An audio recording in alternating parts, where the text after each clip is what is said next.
네, 지난주에 이어서 그 교회에 관한 교회 현장 인류의 빛, 오늘도 시작해 보겠습니다.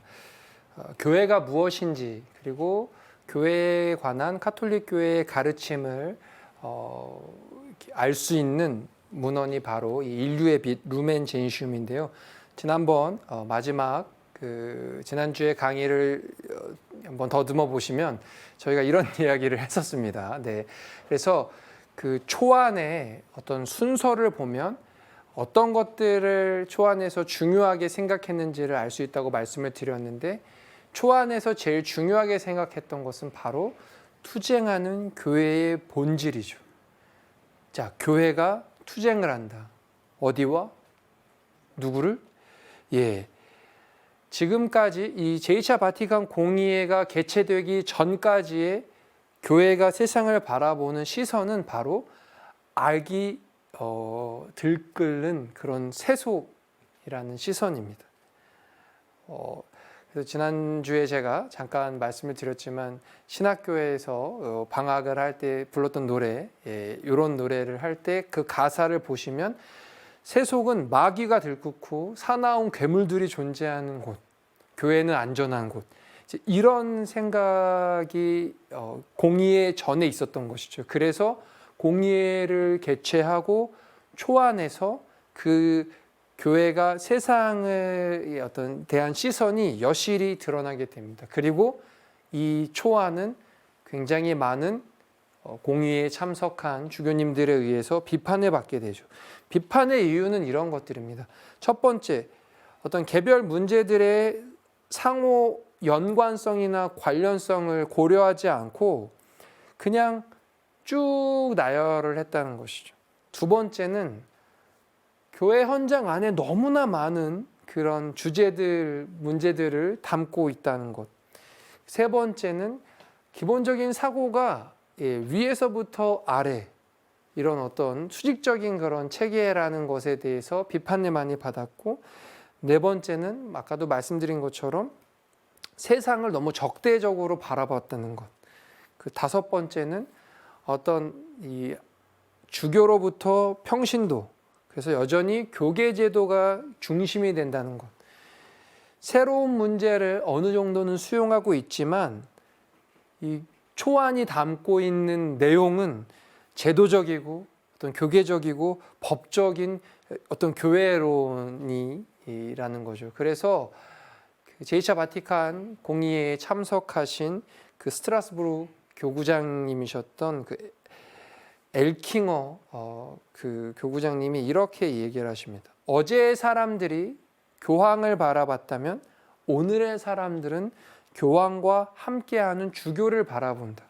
어제의 사람들이 개별 주교를 바라봤다면 오늘의 사람들은 전체 주교, 아마 주교단을 얘기하시는 것 같아요. 전체 주교를 바라본다. 어제의 신학이 교계의 의미를 강조했다면 오늘은 하느님 백성을 발견한다. 어제의 신학이 갈라놓음을 언급했다면 오늘은 일치를 언급한다. 어제의 신학자들이 교회의 내부 생활을 관찰했다면 오늘은 외부 세계로 지향하는 교회를 바라본다. 굉장히 뛰어난 성찰이라고 저는 생각합니다. 제2차 바티칸 공의회에 참석한 교부들은 아조르나멘토라는, 한국말로 번역하기는 조금 어려운 단어인데, 개방, 시대 적응, 현재화, 현대화, 이런 기본 정신으로부터 출발을 합니다. 교회와 세상을 이전에 바라봤던 것처럼 어떤 적대시하고 이분법적으로 세상과 교회를 분리한 어떤 그런 시선에서 벗어나서 이 밖을 향한 교회, 그러니까 이 세상과 교회의 어떤 관계를 다시 생각하게 되고, 어떤 내부, 그 다음에 이 교회 밖으로 시선을 돌리고 교회 밖으로 나가는, 지금 프란치스코 교황님께서 그래서 그 당신의 복음의 기쁨이나 이런 데서 출발하는 교회, 떠나는 교회, 이 피 흘리는 전장으로 나가는 교회, 이런 표현을 하시는데, 이 제2차 바티칸 공의회의 교회론이 바로 그런 것이죠. 그래서 이 밖을 향하는 교회를 강조하게 됩니다. 초안이 너무 어제의 교회론, 그러니까 제도적 법률적인 교회론. 교회가 여전히 그런 개선주의, 승리주의, 세상과 대결해서 승리하고 세상은 악이고 우리는 악으로부터 싸워 이겨야 된다는 어떤 그런 개선주의와 승리주의로부터 벗어나야 한다. 그리고 겸손한 교회, 가난한 교회, 고통받는 교회에 대한 내용이 없다. 초안에 이런 내용을 이야기하게 됩니다. 그래서 토론에 참가했던 이 주교님들이 초안은 결론 내리지 못하겠다. 위원회에 넘겨서 다시 검토를 지시하게 됩니다. 그리고 나서 2회기 때 이제 수정안이 나오게 되는데 초안에 비해서 굉장히 단순해지고 한편으로는 아까 초안에 대한 비판을 많이 수용한 모습을 보입니다. 그래서 1장은 교회의 신비, 2장은 교회의 교계적 구조, 주교직에 관해서, 3장은 하느님 백성 평신도, 4장은 교회 내의 성화 소명. 굉장히 단순해지고 굉장히 의미 있는 작업들이 이루어졌지만 여전히 교계 제도가 우선이 되고 하느님 백성 전체는 그 교계 제도의 밑에 있는 뉘앙스로 2장과 3장의 순서가 그렇게 되어 있습니다. 하지만 이 표현을 보면 지금 우리는 하느님 백성 하면 이제 교회의 공동체를 가리키는데 이 당시에 하느님 백성의 표현은 누구만 지칭할까요? 평신도들만 지칭하는 뉘앙스로 사용이 됩니다. 교계제도, 하느님 백성. 그래서 하느님 백성은 평신도다 이런 이제 뉘앙스가 펼쳐지게 되는 것이죠.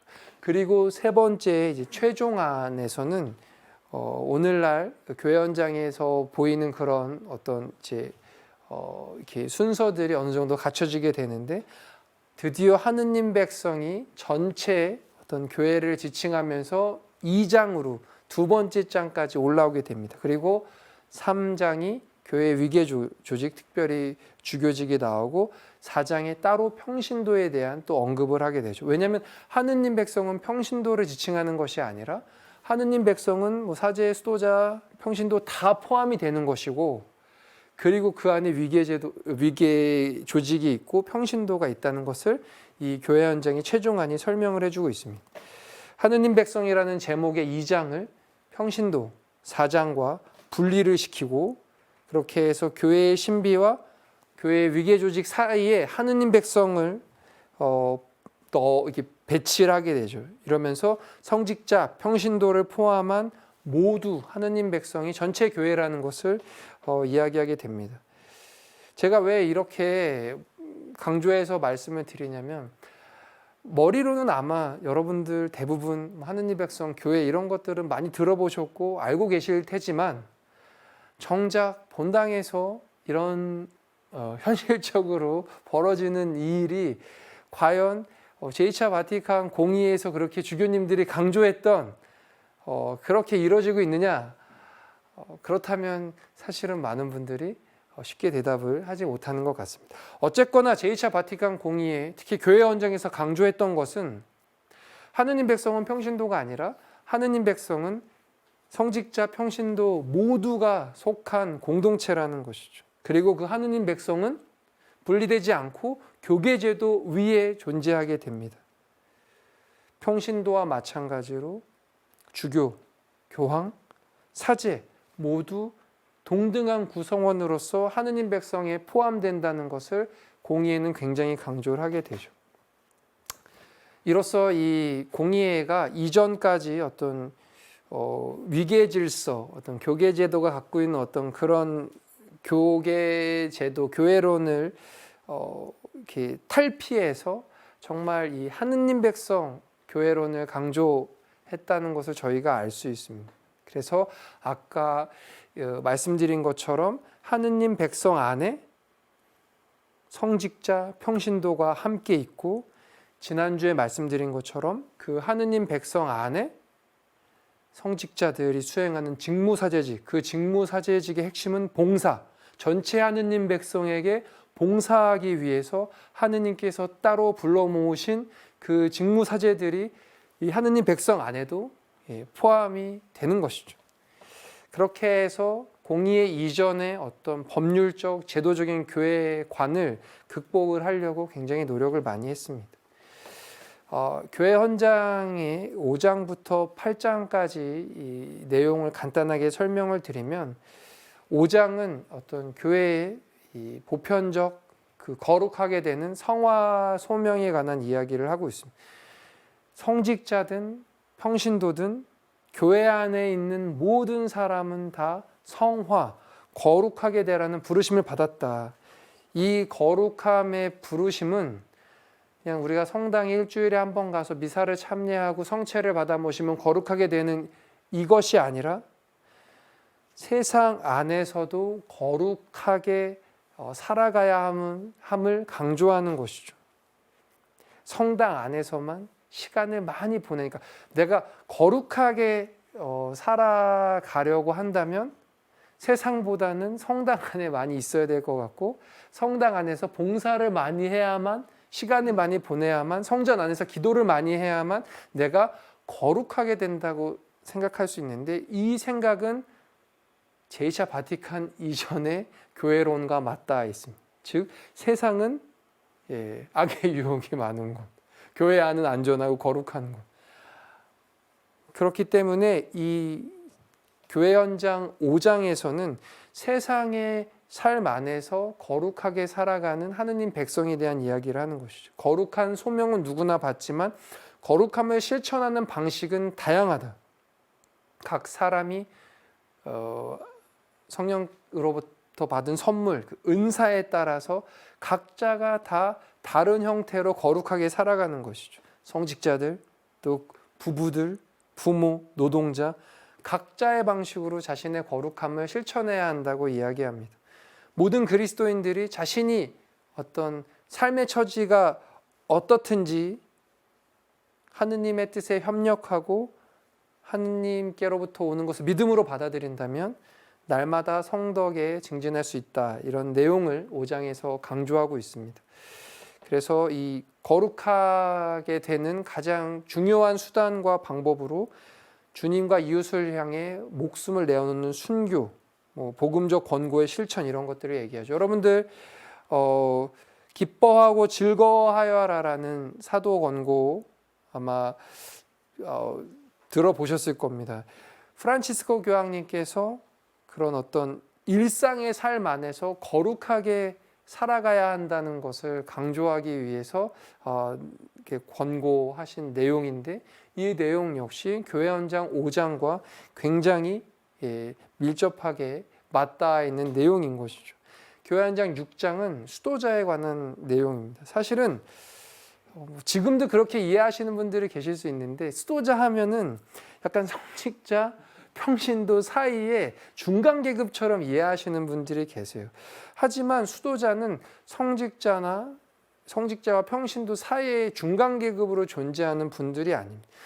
수도자의 신원은 청빈, 정결, 그다음에 순명의 복음적 권고를 하느님에 대한 약속을 통해서 의무로 받아들이고 살아가는 그리스도인을 이야기하죠.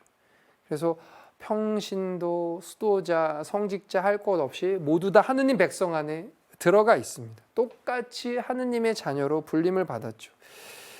이 수도회는 정말 교회의 꽃이라고 불렸는데 왜냐하면 정말 다양한 형태의 어떤 카리스마, 다양한 형태의 어떤 부르심을 통해서 교회의 삶을 굉장히 풍요롭게 이렇게 드러냈기 때문에 교회의 꽃이라고 정통적으로 수도회를 불렀습니다.